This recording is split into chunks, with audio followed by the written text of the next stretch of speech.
Alhamdulillah, pada 23 dan 24 November yang lalu, saya diberi peluang untuk menyertai Public Gold Golden Tour. Public Gold Golden Tour adalah lawatan yang kedua yang diadakan pada tahun ini. Sepanjang acara Public Gold Golden Tour, saya diberi peluang untuk membuat lawatan eksklusif ke Menara Public Gold dan mempunyai peluang istimewa untuk menjelajah ke setiap tingkat Menara Public Gold dan menerokai keistimewaan perniagaan emas di Public Gold. Saya membuat lawatan ke tingkat 1 di Menara Public Gold. Level ini kita panggil Experience Center dan anda boleh membeli emas 916 ataupun 999.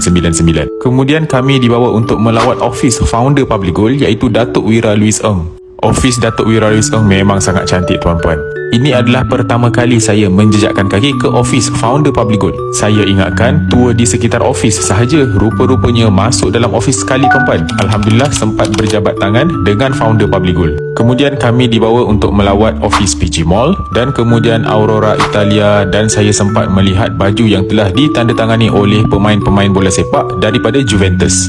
Selesai melawat pejabat Aurora Italia, kami dibawa untuk melawat Public Safe. Untuk pengetahuan anda, Public Gold ada menyediakan khidmat safety box yang mana anda boleh menyewa safety box untuk menyimpan barang-barang berharga anda. Dan Alhamdulillah saya sempat mendengar perkongsian daripada Tuan Muhammad Zulkifli Syafi'i semasa Diamond Sharing Session. Yang menariknya adalah saya sempat merasai menaiki kereta Rolls-Royce Ghost milik founder Public Gold yang mempunyai 6,600cc dan bernilai 1.8 juta ringgit. Memang beza rasanya bila naik kereta mewah ni. Ada kursi urut lagi dekat bahagian seat penumpang di bahagian hadapan. Selesai semua aktiviti di Menara Public Gold, kami dibawa untuk makan malam di sebuah restoran Cina Muslim yang lokasinya berdekatan dengan Menara Berkembar Petronas Kuala Lumpur.